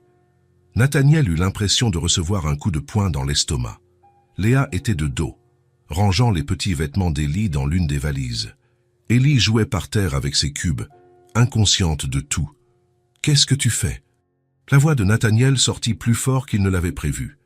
Léa se retourna sans sursauter, comme si elle s'attendait à ce qu'il apparaisse. « Je fais mes valises, dit-elle simplement. Ne partez pas. » Les mots sortirent avant qu'il ne puisse réfléchir. Direct, ferme. Léa cligna des yeux, surprise. « Quoi ? Ne partez pas, répéta Nathaniel en faisant un pas dans la chambre. Vous n'allez pas partir. Nathaniel, Léa secoua la tête. Tu as clairement montré que tu ne veux plus de nous ici. Pas du tout. Je n'ai jamais dit ça. Tu n'as pas eu besoin de le dire. Tes actions ont parlé pour toi. Nathaniel passa une main dans ses cheveux, frustré. Elle avait raison. Il avait fait ça. Il avait fui. Il avait pris ses distances. Mais pas parce qu'il voulait qu'elle parte. Tu as déjà fait tellement pour nous, continua Léa, la voix plus douce maintenant. Et je t'en serai éternellement reconnaissante. Mais je ne peux pas continuer à rester ici si tu ne le veux pas vraiment. Ce n'est pas juste pour toi. Et ce n'est pas juste pour moi. Je le veux, dit Nathaniel, la voix rauque. Je vous veux ici. Alors pourquoi as-tu fui toute la semaine? La question resta en suspens entre eux. Nathaniel savait qu'il devait répondre. Il devait être honnête. Même si était difficile, même si ça faisait mal, il prit une profonde inspiration. Parce que j'ai peur. Léa le fixa, attendant qu'il continue. J'ai passé tellement de temps seul, dit-il, les mots sortant lentement, comme si chacun lui coûtait. J'ai construit toute ma vie autour du fait de n'avoir besoin de personne, de ne dépendre de personne. Et puis vous êtes arrivés. Il fit une pause, regardant Élie par terre, puis Léa. Et soudain, je me réveille chaque jour en pensant à rentrer à la maison. Je quitte le bureau tôt parce que je veux être ici. J'entends Élie rire et je ressens quelque chose que je n'ai jamais ressenti avant. Je te vois sourire et... Sa voix se brisa. Il secoua la tête. Et j'ai réalisé que je me suis attaché, que je tiens à vous, beaucoup. Et ça me terrifie, parce que si je tiens à vous, je peux vous perdre. Et je ne sais pas comment gérer les pertes. Léa fit un pas vers lui, les yeux brillants. Alors tu as décidé de prendre tes distances avant que ça ne devienne quelque chose de réel? Oui, admit Nathaniel. Mais ça n'a pas fonctionné, parce que c'est déjà réel, c'est déjà important. Vous êtes déjà importante. Il la regarda droit dans les yeux. Je vous aime. Léa retint son souffle. Et j'ai peur, continua-t-il. Je suis terrifié, parce que je n'ai jamais aimé personne avant. Pas comme ça, pas d'une manière qui compte autant. Mais je ne peux pas vous perdre. Je ne peux pas vous laisser partir parce que je suis un lâche. Les larmes commencèrent à couler sur le visage de Léa. Elle n'essaya pas de les cacher. Nathaniel. Reste, dit-il, la voix brisée. S'il te plaît, restez ici, toutes les deux. Pas comme des invités, mais comme une famille. Le mot sortit étrangement. Il ne l'avait jamais dit avant. Il n'avait jamais eu de vraie famille. Mais c'est ce qu'elles étaient, c'est ce qu'il voulait. Léa couvrit sa bouche de sa main, essayant de contenir ses sanglots. « J'ai peur aussi, dit-elle, la voix étranglée. J'ai tellement peur, parce que j'ai déjà été abandonnée. J'ai déjà cru en quelqu'un et j'ai été laissée seule avec un bébé et des tas de dettes. Et quand tu as commencé à prendre tes distances, j'ai pensé que ça se reproduisait. » Elle essuya ses larmes du dos de sa main. « Mais c'est ici que je me sens en sécurité. C'est avec toi que je me sens en sécurité. Pour la première fois depuis la naissance d'Ellie, j'ai l'impression de ne pas être seul, qu'il y a quelqu'un qui se soucie vraiment, pas seulement de moi, mais d'elle aussi. » Nathaniel fit un pas de plus vers elle. « Je me soucie de vous, beaucoup, de toutes les deux. Je sais, et c'est pour ça que j'ai peur. Parce que je me suis attaché aussi. J'ai commencé à aimer aussi. Et si ça tourne mal? Et si ça se passe bien? » l'interrompit Nathaniel. « Et si on arrêtait de fuir la peur et qu'on essayait, tout simplement ?» Léa le fixa un long moment. Nathaniel voyait la lutte intérieure se dérouler, la peur contre l'espoir, le passé contre l'avenir. Puis elle fit un pas en avant et se jeta dans ses bras. Nathaniel la serra fort, enfouissant son visage dans ses cheveux. Il sentit son corps trembler de sanglots silencieux. Il la serra plus fort, comme s'il pouvait la protéger de toutes les peurs, de toutes les incertitudes. « Reste, murmura-t-il. « S'il te plaît, reste. »« Je reste, » répondit Léa contre sa poitrine. « Si tu promets de ne plus fuir. »« Promis, je le promets. » Ils restèrent ainsi de longues minutes, juste enlacés, sans mots. Seulement la présence l'un de l'autre, la confirmation silencieuse qu'ils n'étaient plus seuls. Ellie, qui avait tout observé avec la curiosité innocente d'une enfant, leva les bras. « Maman, papa !» Ils écartèrent tous les deux, regardant le bébé. Elle n'avait jamais dit ces mots ensemble auparavant, toujours l'un après l'autre. Mais maintenant, Nathaniel sentit quelque chose se briser en lui, un mur qu'il avait construit des années auparavant, brique par brique, pour se protéger. Il se brisa, s'effondra tout simplement. Il se pencha et prit Ellie dans ses bras. Le bébé le serra, posant sa petite tête sur son épaule. « Papa », répéta-t-elle. Nathaniel regarda Léa par-dessus la tête d'Ellie. Elle pleurait de nouveau, mais en souriant. « Elle t'a appelé papa », murmura Léa. « J'ai entendu. C'est ce que tu es, pour elle, pour nous. » Nathaniel ne put parler. Il se contenta de hocher la tête, serrant Ellie un peu plus fort. Léa s'approcha, les enveloppant tous les deux dans une étreinte. Ils restèrent là, tous les trois, au milieu de la chambre en désordre, avec les valises ouvertes sur le lit. Mais les valises n'avaient donc plus d'importance, parce qu'il n'y avait plus nulle part où aller. Ils étaient à la maison, ensemble. « Je vais défaire les valises », dit Léa après un moment, la voix encore étranglée mais plus légère. « Plus tard », dit Nathaniel. « Pour l'instant, restons comme ça un peu plus longtemps. » Léa hocha la tête contre sa poitrine, et ils restèrent. Une famille qui s'était formée non pas par le sang ou les papiers, mais par choix, par la décision de rester malgré la peur. D'aimer tout en sachant qu'aimer, c'était prendre un risque. Mais aussi en sachant que le risque en valait la peine, parce qu'ensemble, ils n'étaient plus trois personnes séparées, essayant de survivre seules. Ils étaient une famille, et rien n'avait jamais eu autant de sens pour aucun d'eux. Ce soir-là, ils dînèrent ensemble. Nathaniel insista pour cuisiner, ou du moins essayer. Il fit des œufs brouillés et des toasts, rien de spécial, mais fait avec soin, avec amour. Léa rit quand il brûla la première tournée de toast. Ellie tapa dans ses mains quand il réussit la deuxième tentative. Et là, dans la cuisine en désordre, avec une odeur d'œufs et de toast brûlés dans l'air, Nathaniel réalisa quelque chose. Il avait passé des années à penser qu'il avait besoin de perfection, de contrôle, d'une vie ordonnée et prévisible. Mais ça, ce beau désordre, ce chaos affectueux, ces deux personnes qui avaient envahi sa vie et tout chamboulé, était exactement ce dont il avait toujours eu besoin. Pas la perfection, juste l'amour. Et l'amour, comprit-il enfin, n'avait pas besoin d'être parfait. Il avait juste besoin d'être réel. Et ça, cette famille étrange et magnifique qu'ils avaient reconstruite ensemble, était la chose la plus réelle qu'il ait jamais eue. Et il ne la laisserait plus jamais partir. Le lundi, Nathaniel se réveilla avec un objectif clair. Il avait passé le week-end à trier des papiers, à faire des virements, à régler ce qui devait être réglé. Quand Léa descendit pour le petit déjeuner avec Ellie dans les bras, il l'attendait. « Bonjour », dit-elle en souriant. « Bonjour, j'ai besoin de te parler après le petit déjeuner. » Dans le bureau, son sourire vacilla. « Il s'est passé quelque chose ? » « J'ai juste besoin de te montrer quelque chose d'important. » Une demi-heure plus tard, ils étaient dans le bureau. Léa assise avec Ellie sur ses genoux, tandis que Nathaniel ouvrait un tiroir et en sortait un dossier en cuir marron. Il le poussa sur le bureau. « Ouvre !» Léa hésita, puis ouvrit. Ses yeux parcoururent les papiers, et Nathaniel vit le moment exact où elle comprit. Des reçus, des dizaines, des preuves de paiement, et sur chacun, ce tampon rouge, payé, les prêts bancaires, les cartes de crédit, les dettes auprès des usuriers, tout. Nathaniel, sa voix sortit en un murmure. « Qu'est-ce que tu as fait ?»« J'ai tout payé. »« Mais c'est était près de 30 000. » Elle leva les yeux, la panique mêlée à l'incrédulité. « Tu ne peux pas. »« Je peux, et je l'ai déjà fait. Je ne peux pas accepter ça. C'est trop d'argent. Je te rembourserai chaque centime. Ça prendra peut-être des années, mais... » « Léa. » Il s'agenouilla à côté de la chaise, se mettant à la hauteur de ses yeux. « Ce n'est pas un prêt. Je ne veux pas que tu me rembourses. Mais ces dettes n'étaient pas les tiennes, dit-il fermement. Tu ne les as pas contractées. Un lâche a utilisé ton nom et s'est enfui. Et tu as payé pour des choix que tu n'as jamais faits. Il lui prit la main.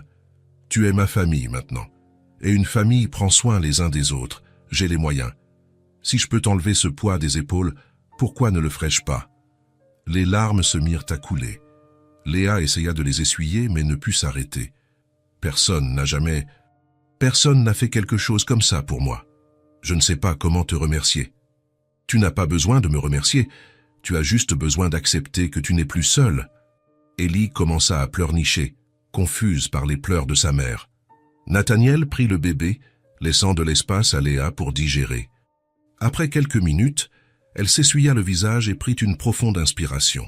« Merci, dit-elle, et il y avait tant de poids dans ce mot. Merci de m'avoir rendu ma vie. » Le samedi suivant, ils décidèrent de se promener au parc. La journée était parfaite, soleil éclatant, ciel bleu, air frais d'automne. Ils allèrent au même parc où tout avait commencé. Nathaniel poussait la poussette d'Ellie tandis que Léa marchait à côté, le bras enlacé au sien. Ils parlèrent de choses simples, d'Ellie, des projets de la semaine. Ils contournaient l'étang quand Léa s'arrêta brusquement. Son corps se tendit, sa respiration s'accéléra. « Qu'est-ce qu'il y a ?»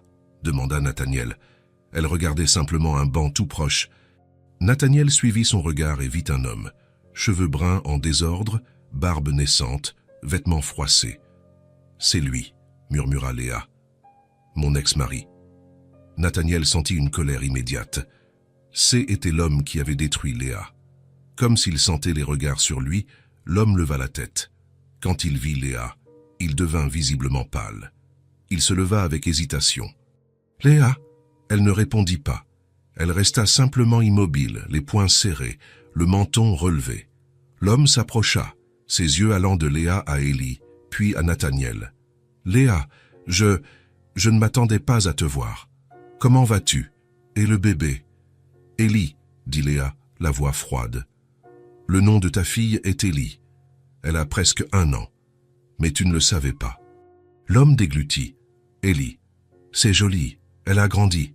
Léa, je sais que j'ai tout gâché, » l'interrompit-il, désespéré. « Mais je voulais t'expliquer. J'y étais dans une mauvaise passe.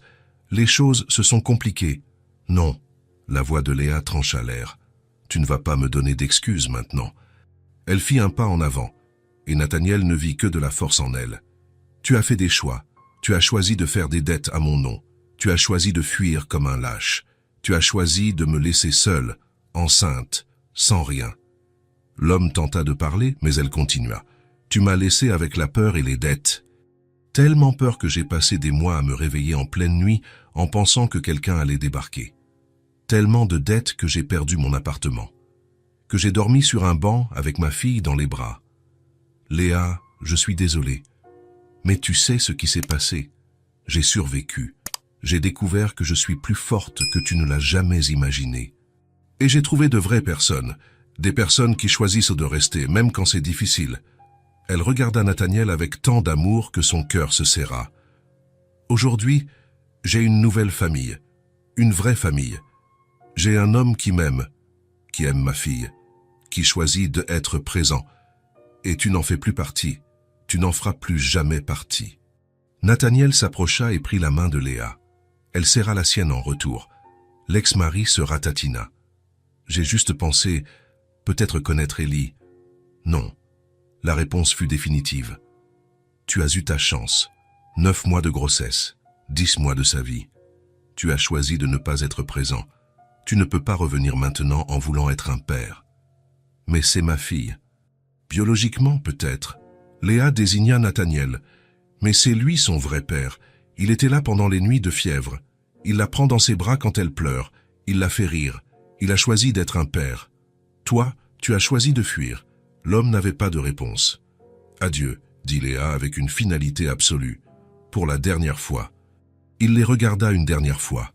Léa, ferme et forte. Nathaniel à ses côtés. Ellie dormant paisiblement. Puis il tourna le dos et S éloigna. Quand il disparut entre les arbres, Léa poussa un long soupir. « C'est fini », murmura-t-elle. « Enfin fini. » Nathaniel la prit dans ses bras. « Tu as été incroyable. J'avais tellement peur quand je l'ai vue, avoua Léa. Mais quand je l'ai regardée dans les yeux, je n'ai pas ressenti de peur, juste de la pitié et du soulagement, parce que je ne suis plus la femme qu'il a laissée. « Tu as toujours été forte, » dit Nathaniel. « Tu avais juste besoin de le voir. Merci d'avoir tenu ma main, d'être resté. Je resterai toujours. » Ils reprirent leur marche, cette fois d'un pas léger. C'était comme si Léa avait laissé un poids derrière elle sur ce banc. Le passé avait été confronté, et pouvait enfin être laissé là où il devait être, dans le passé. Maintenant, il n'y avait plus que l'avenir, et l'avenir serait construit ensemble, en famille. C'était un dimanche après-midi, le genre d'après-midi qui ne demande rien d'autre que d'exister. Sans hâte, sans agenda, sans obligation. Nathaniel était assis sur le canapé du salon, un livre ouvert sur ses genoux. Il faisait semblant de lire, mais ses yeux ne cessaient de dévier vers la scène qui se déroulait devant lui. Léa était allongée sur le tapis moelleux, appuyée sur ses coudes, observant Ellie jouer. Le bébé était entouré de cubes colorés, d'une poupée de chiffon et de quelques jouets musicaux qui faisaient désormais partie du décor de la maison. Ellie prenait un cube, l'examinait avec un sérieux absolu, puis le jetait sur le côté et en prenait un autre. Il y avait quelque chose de fascinant dans sa concentration, comme si chaque décision était importante. Comme si elle menait une expérience scientifique cruciale.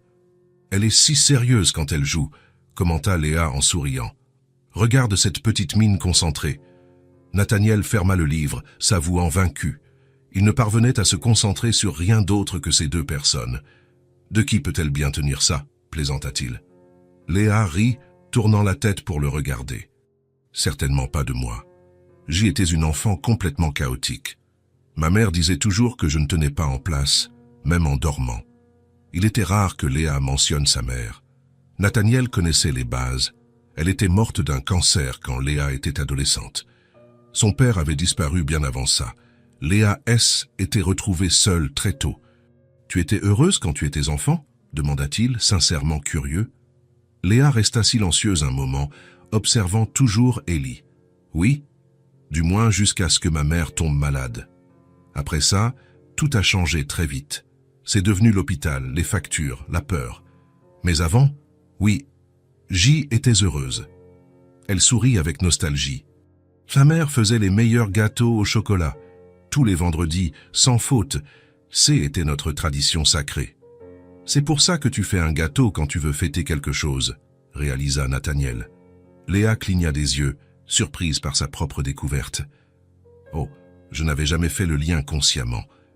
Mais tu as raison. » Elle eut un sourire doux et un peu triste. « C'est drôle comme on porte ces choses en nous, n'est-ce pas? Même sans s'en rendre compte, même après tant de temps. » Nathaniel hocha la tête. Il n'avait pas de souvenirs comme ça. Pas de tradition familiale, de gâteau du vendredi ou de rituel d'affection. Ses parents avaient été distants, toujours concentrés sur leur carrière de haut niveau. Il avait grandi avec une succession de nounous, puis dans des internats chers mais froids. Mais maintenant, il créait de nouveaux souvenirs, de nouvelles traditions, avec Léa et Ellie. « Et toi ?» demanda Léa. « Comment était ton enfance ?» Nathaniel haussa les épaules, un geste désinvolte cachant des années de solitude, solitaire. Mes parents voyageaient constamment. Réunions, conférences, événements sociaux. Je passais plus de temps avec les employés qu'avec eux. J'ai appris très tôt à me débrouiller seul, à n'avoir besoin de personne. Ça a dû être très difficile pour un enfant. Ça a été normal pour moi. Je ne connaissais rien d'autre. Je pensais que toutes les familles étaient comme ça. » Il fit une pause, regardant Ellie. « Mais maintenant je comprends ce que j'ai manqué. En te voyant avec elle, en voyant à quel point tu te soucies d'elle, comment tu es présente à chaque petit moment, je vois enfin ce qui a manqué dans ma vie. » Léa le fixa de ses yeux bleus clairs remplis de compréhension et d'empathie. « Tu as une seconde chance maintenant, » dit-elle doucement. « Avec Ellie, tu peux lui donner tout ce que tu n'as pas eu. Tu peux être le père dont tu avais besoin quand tu étais enfant. Je le veux, admit Nathaniel, la voix chargée d'émotion. Je veux tellement qu'elle grandisse en sachant qu'elle a quelqu'un, qu'elle n'est jamais seule, qu'elle a toujours un endroit où retourner. Elle le sait déjà. » Léa sourit avec tendresse. « Regarde comment elle te regarde. Tu es déjà son monde, Nathaniel. » Quelque chose se serra dans sa poitrine. Il n'était pas encore complètement habitué à l'intensité de ses sentiments. À quel point il s'attachait, à quel point ces deux personnes comptaient pour lui. Ellie laissa tomber les cubes et commença à ramper vers Léa. Ses mouvements étaient encore un peu désordonnés, mais elle devenait plus rapide et plus sûre d'elle chaque jour. « Regarde-moi ça, » dit Léa en ouvrant les bras. « Viens ici, mon amour. » Ellie arriva jusqu'à sa mère et s'agrippa à sa jambe, essayant de se lever avec détermination. Léa l'aida, tenant ses petites mains pendant qu'Ellie parvenait à se tenir debout, chancelant légèrement mais gardant l'équilibre. « Chaque jour plus forte, » commenta Léa avec une fierté maternelle. Bientôt, elle courra partout dans la maison, semant le plus grand chaos. « Il faudra que je mette plus de protection alors, » dit Nathaniel, cataloguant déjà mentalement les risques. « Tu as déjà mis des protections sur littéralement tout, » Léa rit. « La semaine dernière, tu as passé un samedi entier à rendre la maison à l'épreuve des bébés. On n'est jamais trop prudent quand il s'agit de sa sécurité. » C'était un projet que Nathaniel avait pris très au sérieux. Il avait parcouru chaque pièce de la maison, identifiant chaque danger potentiel. Les prises, les coins de meubles, les tiroirs qui pouvaient pincer les doigts, les escaliers, les portes. Il avait acheté un arsenal complet d'articles de sécurité pour enfants et avait tout installé avec une précision méticuleuse. Léa s'était réveillée ce samedi-là et avait trouvé la maison complètement transformée en un paradis sécurisé pour bébé. Elle avait ri de son dévouement, mais elle avait aussi pleuré. Des émotions, avait-elle expliqué entre deux larmes, parce que personne ne s'était jamais autant soucié de la sécurité de sa fille. Ellie lâcha expérimentalement les mains de Léa et resta debout toute seule pendant 3-4 secondes, se balançant comme un arbre dans le vent. Puis, elle s'assit sur les fesses par terre avec un bruit sourd. Elle ne pleura pas. Elle regarda simplement autour d'elle, surprise, comme si elle ne comprenait pas bien ce qui était arrivé à la gravité. « Oups !» dit Léa avec tendresse. Tombée assise par terre, Ellie tapa dans ses mains et rit, adorant la réaction de sa mère et transformant la chute en jeu.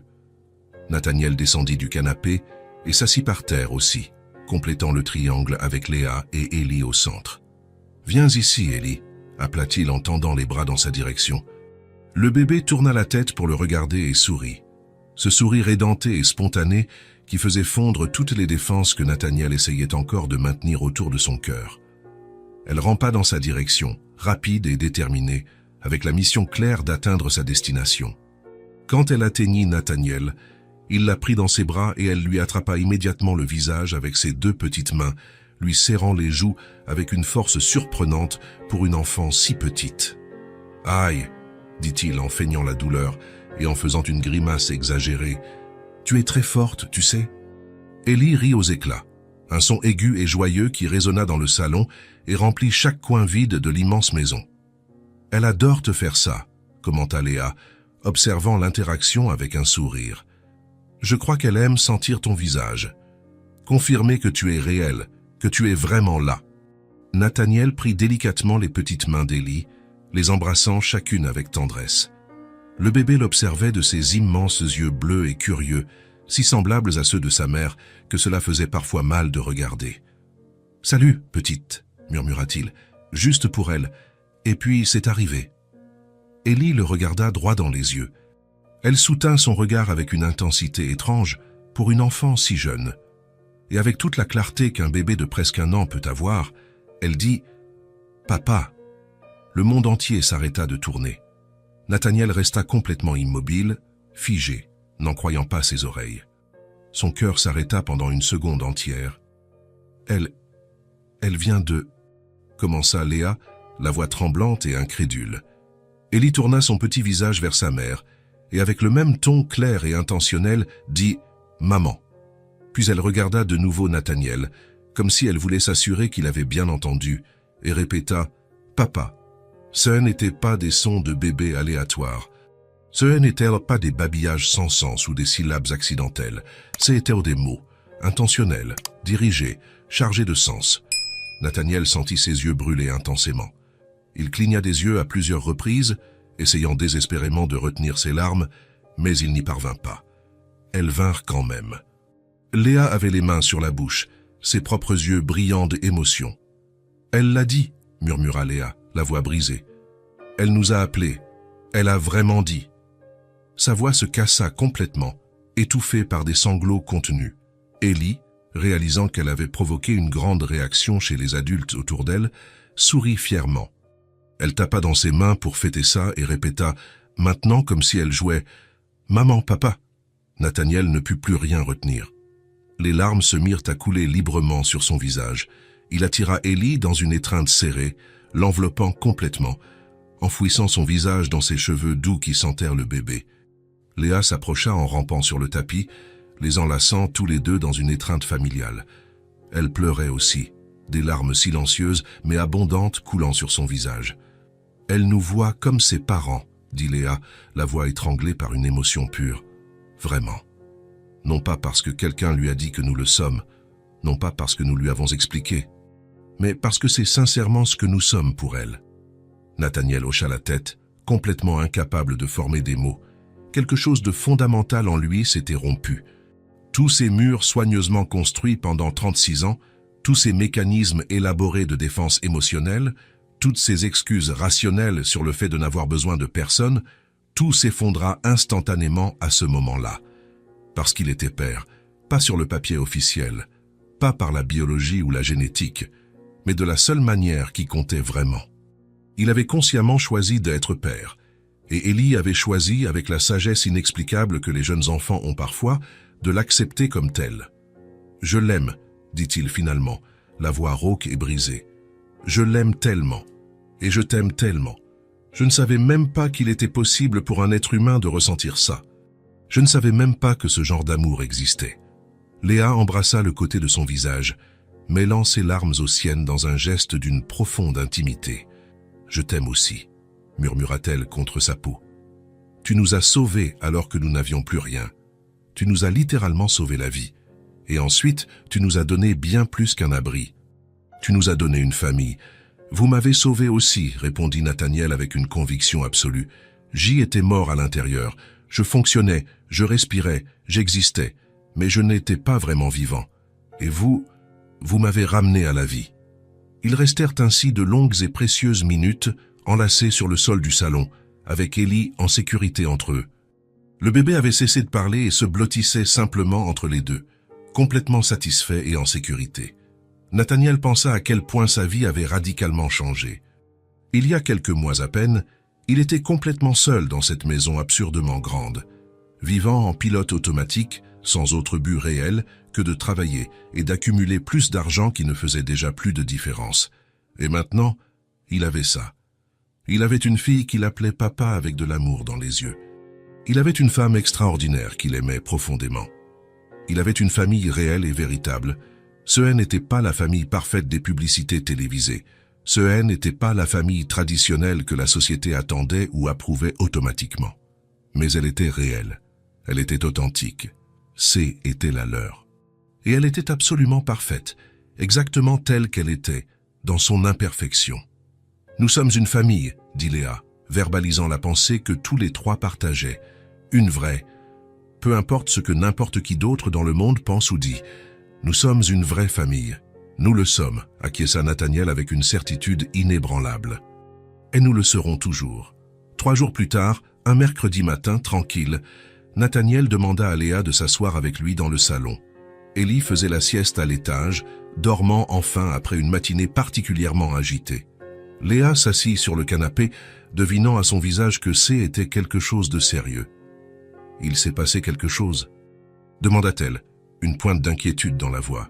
« Non, rien de mal. » Nathaniel prit une profonde inspiration, choisissant soigneusement ses mots. « J'ai réfléchi, depuis ce jour-là, quand Ellie nous a appelés maman et papa. » Léa attendit, lui laissant l'espace pour continuer. « Je veux reconnaître Ellie comme ma fille, » dit-il, directement et clairement. « Officiellement, légalement. Je veux l'adopter. Je veux que mon nom soit sur son acte de naissance en tant que père. » Léa retint son souffle. « Nathaniel, je sais que c'est une grande décision, » continua-t-il rapidement. « Et je comprends si tu as besoin de réfléchir, ou si tu penses que c'est trop tôt, ou « Tu es sûr ?» l'interrompit Léa, les yeux brillants. « Absolument sûr, parce que c'est pour toujours. C'est un engagement légal et émotionnel sans retour possible. » Nathaniel se pencha en avant, lui prenant les mains. « Elle est déjà ma fille dans mon cœur, Léa. Elle l'est depuis cette nuit de fièvre, peut-être même avant. Je veux juste officialiser ce que la vie a déjà construit. Je veux que, si quelque chose m'arrive, elle soit protégée. Je veux qu'elle sache, quand elle grandira, que j'ai choisi d'être son père, que C était une décision consciente, pas un accident. » Les larmes se mirent à couler sur le visage de Léa. « Tu sais qu'elle n'a pas le nom de son père biologique sur son acte de naissance, n'est-ce pas? Il n'a jamais voulu la reconnaître, donc ce serait juste ajouter ton nom, comme son père. Je sais, et c'est exactement ce que je veux. » Léa serra ses mains avec force. « Alors oui, je le veux aussi, plus que tout. » Nathaniel sourit et ce fut un sourire sincère et complet. « Faisons-le alors. Je parlerai à mon avocat demain, pour lancer la procédure. » Léa se jeta dans ses bras, le serrant fort. « Merci, murmura-t-elle. Merci de l'aimer comme ça. De nous aimer comme ça. Merci de me laisser faire, répondit-il. De me faire confiance avec quelque chose de si précieux. » Ils restèrent enlacés, en silence, ressentant simplement l'importance de ce moment. Léa n'avait jamais imaginé qu'elle trouverait un vrai foyer après avoir tout perdu. Nathaniel n'avait jamais imaginé qu'il fonderait une famille après avoir passé toute sa vie seul. Mais ils étaient là. Dans la simplicité de ce salon, avec des jouets de bébé éparpillés sur le sol, avec une odeur de café encore dans l'air du matin, avec la lumière du soleil entrant par les immenses fenêtres, 3 cœurs qui avaient été seuls et brisés, devenant maintenant un seul, une famille choisie, une famille construite sur l'amour, sur le choix conscient, sur l'engagement quotidien. Et rien ne serait jamais plus important que cela. Si cette histoire vous a touché le cœur, abonnez-vous à la chaîne et activez la cloche de notification pour ne pas manquer les prochaines. Laissez un j'aime, car cela aide à recommander cette histoire à davantage de personnes. À la prochaine histoire.